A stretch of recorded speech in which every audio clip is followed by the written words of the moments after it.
So here you have the 4 basic tiers. You know, your education, your school board members, your watchdog groups, education watchdog groups for each individual school district, who interact with and draw support from groups like this, conservative organizations. And then even your rank and file council potato could be useful if you have a big issue.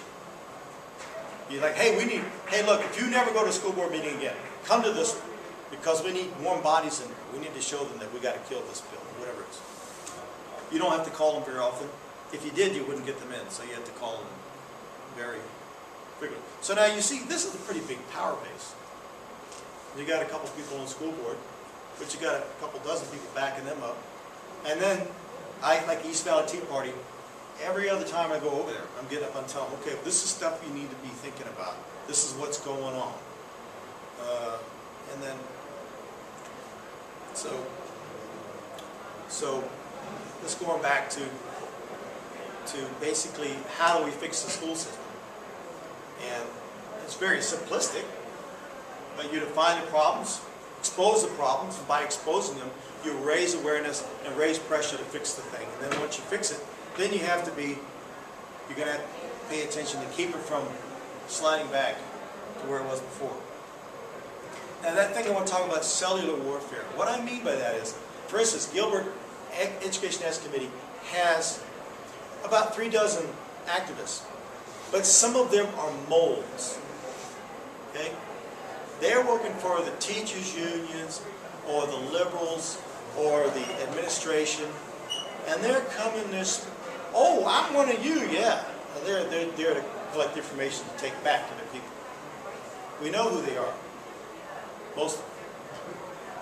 So it's good for me when I call Anita Christie. She's a rock grip conservative. So when I talk to her, I go, okay, Anita, this is what's happening. Or she tells me, send me an email today telling me about some things going on that I didn't know about. And so you work for those people that you can trust, as much as possible. Now sometimes I allow people to spy on me because I want them to get certain information. But one of the members of our Education Action Network is education reporter with the East Valley Tribune. So I know that everything that I send out on that, she's going to get, which is okay for me, because she's going to be indoctrinated with conservative thinking. She's a neo-communist. I'm not going to use the word liberal. They're neo-communists. And so we have to put up with their indoctrination from their philosophy. They're going to hear our side of the story, which is one of the problems. We don't get our side of the story heard. Okay, folks, Education Action Committee, this is the website. I encourage you to go and check it out and even become a member. If you do, you'll get a ton of email from me. I apologize about that.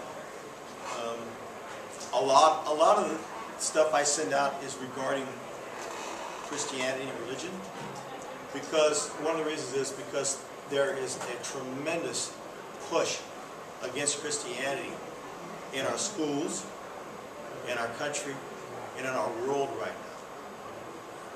And I think that is a very fundamental issue. So it's not all religion, but you get quite a bit of that, because you don't get it anywhere else.